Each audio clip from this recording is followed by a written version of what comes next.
In today's video, I'm going to be teaching you how to draft, cut and sew this beautiful ARMHOLE Princess Bustier top with a structured flare, a sweetheart neckline plus a Queen Anne's illusion neckline. All this will be taught in details. You can also check out the style analysis video. So let's get to drafting. So now this is the full scale basic bodice block.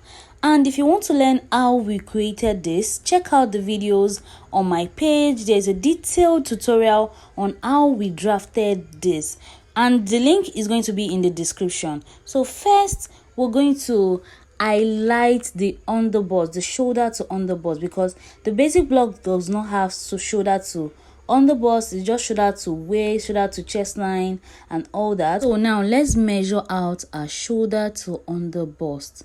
So our shoulder to underbust has been properly highlighted. We don't have shoulder to underbust at the back. So at the back is just shoulder to chest line, shoulder to waist, and to the top length. But at the front, we have the shoulder to chest line, shoulder to the nipple line, shoulder to underbust, shoulder to waistline, and the top length. So here I'm trying to label the shoulder to underbust line so that we will clearly know what each line represents to avoid confusion.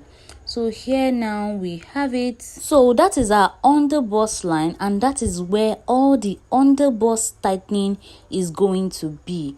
We are going to be doing our underbust tightening on this line. We're going to be removing excesses on that line. So the next thing I'm doing here is to just divide the shoulder into two and connect it from that mid shoulder to the nipple points. Yes, the nipple point where the bust dart and the waist dart is meeting. That is the bust point, or we can also call it the apex or the pivotal. So if it were to be a shoulder bustier, that is what we'll be doing. As this tutorial proceeds, I'm still going to be changing it from that part to the armhole, just so that we'll clearly understand that here we are doing an ARMHOLE Princess Bustier. So here I want to explain to you how to calculate the underbust tightening. Yes, I want you to know that everybody, every client, every model has a specific value that should be used for them in tightening their armhole. Everybody does not have a full breast to have their underbust that's tiny and well tightened. So people has a small breast. The value for tightening for different sizes are different. It's not just by saying, oh, I'll just use 2 for a small size. No, there is a way you need to calculate it carefully, and here I'm going to be teaching you that in details. So the formula is just simply the bust circumference minus the underbust circumference. Note here, I didn't say the waist, I mean the underbust circumference. The underbust circumference is where the tightening is going to be. So whatever answer we get from the difference between the bust and the underbust is going to be divided by 4. So here I'm using a small size for this tutorial, and the bust is 29 while the underbust is 21 inches. So 29 inches minus 21 equals to 8 inches. So that 8 inches will be divided by 4. So divided by 4 will give us 2 inches. So it is that 2 inches that will be used to tighten our underbust. So now 2 inches is the ideal value to tighten the underbust for a bust 29 and 21, which the difference is 8 inches, which is, you understand, the underbust tightening or contouring of 29 minus 21 is 8 divided by 4. That will give us 2 inches. That is the ideal figure for an ideal shape, like an hourglass shape. But now, however, there are some sizes that always has a bigger underbust, such as somebody with a bust 29, for instance, using an underbust of 24 inches, for instance. You understand? So now what we're going to be doing here is when you have a lesser value for the difference between the bust and the underbust. So now please take your time to understand this very well. So here we have 29 minus 24 equals to 5 inches. By the time we divide 5 divided by 4, it will give us 1.25. That is 1.25 of an inch. You understand? You know, that might be too small. It's just because the person has a kind of big underbust. So what we're going to do is to just add 0.5 inches to the value gotten.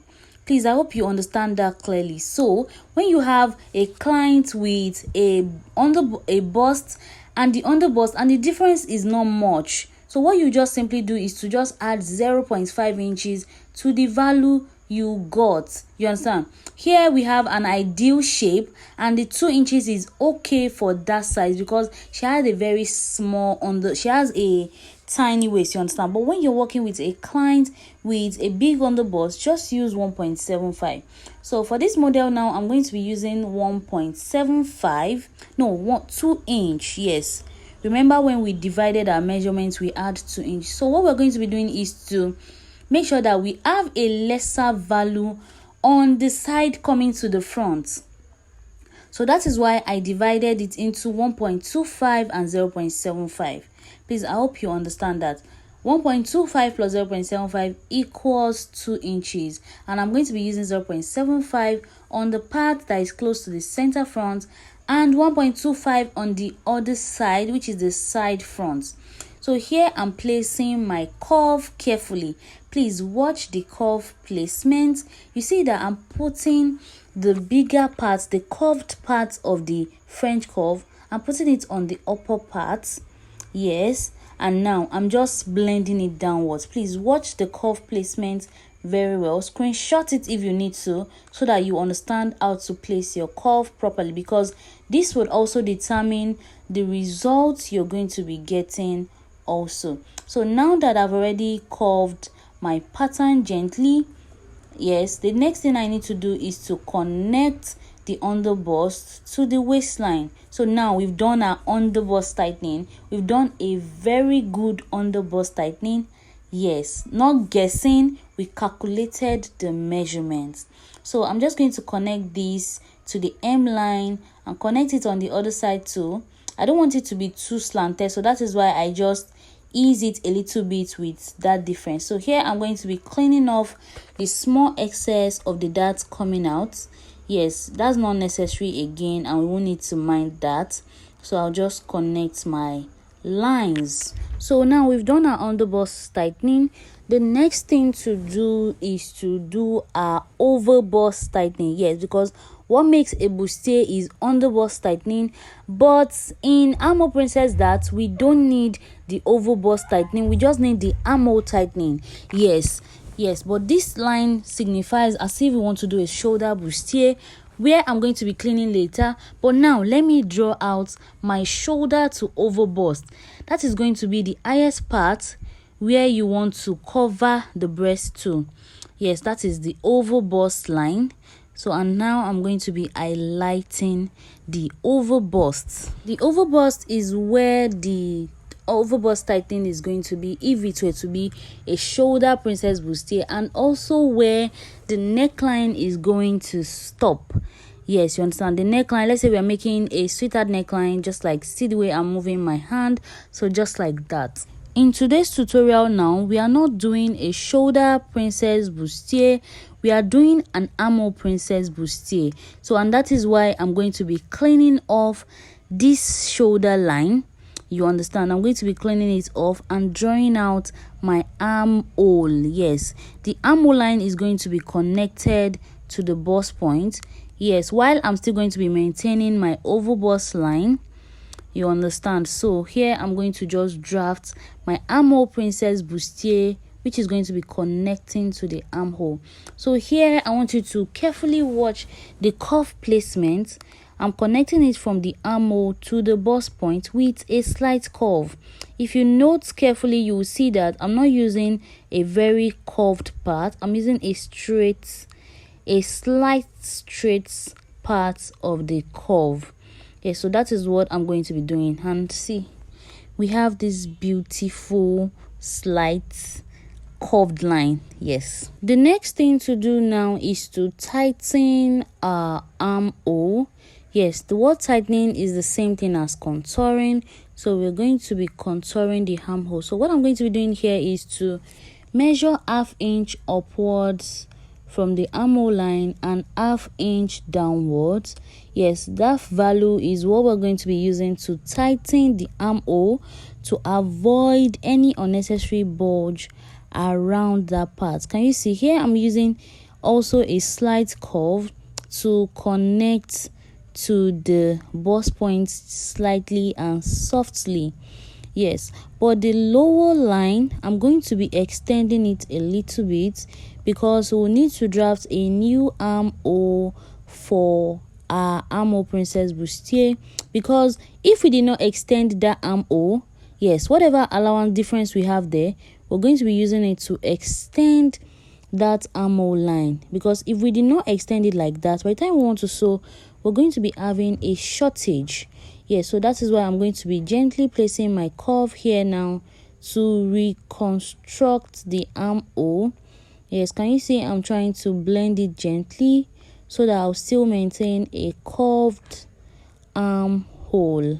Yeah, so that's going to be our new armhole. Now let me gently label my oval bust line so that we'll clearly understand what that line is about. So that is our oval bust line. The next thing for us to do now is to draw out our neckline, and then we need to measure out our shoulder to cleavage connecting to the oval bust. So here for my shoulder to cleavage, we're going to be using 8 inches.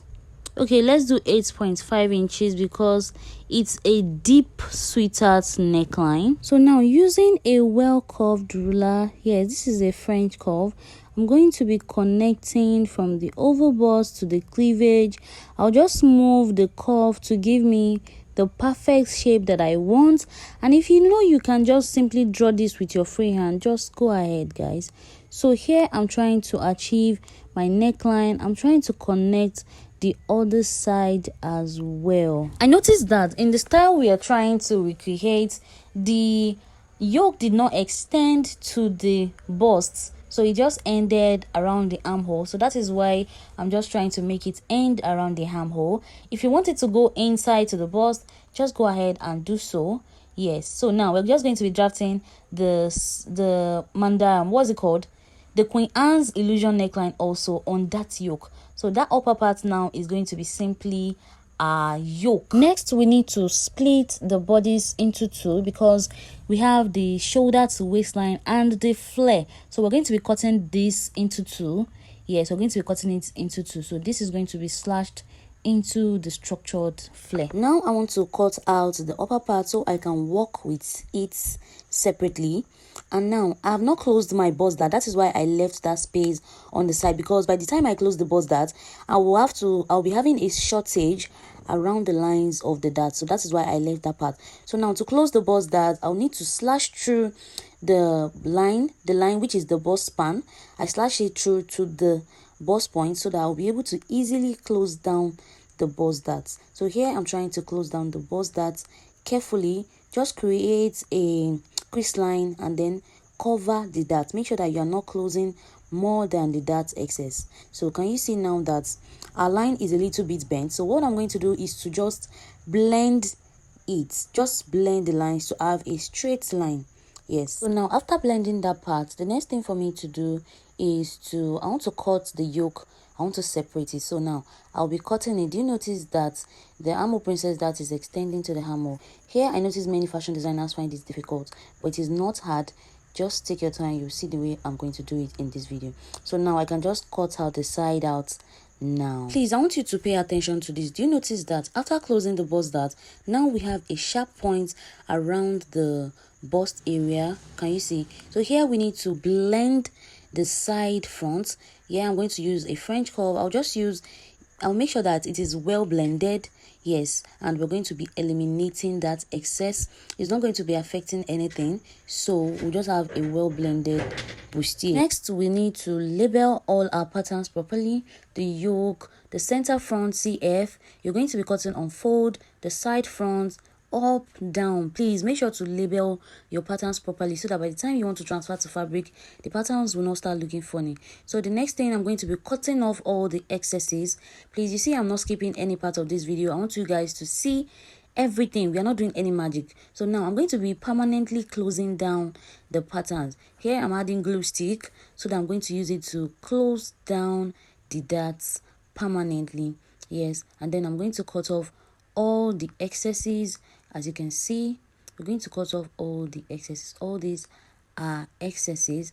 They are the underbust tightenings and the overbust contourings coming from the armhole. After cutting all this out now, let's set it aside and work on the yoke. So here is the yoke, and remember we have a tightening going on around the armhole. So what are we going to do? All these parts has to go. So we're going to be closing down these parts. What I'm going to do here is to cut one part. As you can see, this is the continuation of the armhole, right? Yes, I'm going to cut it and trim it through the new armhole line that we did. Yes, if you're paying attention, you would know how we're doing it. So here I don't want to confuse these measurements. See, we are having it like a triangle and it's getting confusing. So I'm just going to simply label it so that I will know the parts adding to the yoke and the parts that is the armhole. So can you see now, I'm just going to be adding glue stick to that allowance I left and closing it down. Yes, you will see that by the time I'll close it down, it's just simply going to match up because we've already added the necessary excess we are supposed to add. Can you see how beautifully blended it is? Now that we have our yoke, we need to highlight and draw out the Queen Anne's illusion that we have. So here I'm trying to draw out the Queen Anne's illusion. I'm just trying to get a nice shape for the Queen Anne's. So now I realized that the Queen Anne's in the style we're trying to recreating is not as curved as the one I drew here. So I'm just trying to reblend the Queen Anne so that it will not be as curved as the previous one. Please don't also forget to label your yoke so that you will know the part that is going to be the chantilly net and the part that is going to be the Ankara. And please, when you're making Queen Anne's, note that you're just connecting from a wide part around the chest line to a very close side on the neckline. Yes, that is what gives us the Queen Anne's illusion. And now I'm trying to eliminate the neckline tightening. We need to remove it to avoid any gaping around the neckline. Now cut off the excesses and cut out the neckline so that we can just separate the necklines, which is the yoke. And also note that when you're making patterns, you need to add balance marks so that you know that these points you are joining them together. So here I'm going to be separating it because we're going to be cutting chantilly nets and Ankara, where we're going to be connecting the two together. So now our front pattern set is ready and we want this class to be as detailed as possible. So I'm going to be teaching you the continuation in part 2, where I'm going to be explaining every other thing in detail. So do well to subscribe to this channel, turn on your notification so that you get notified once I drop the concluding part. Comment Amy, we want part 2.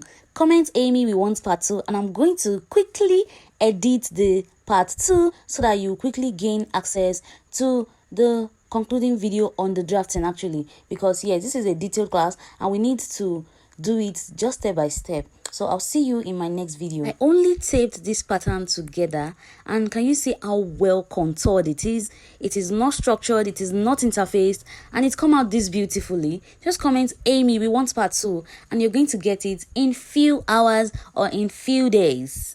I'll see you in my next video. Bye bye.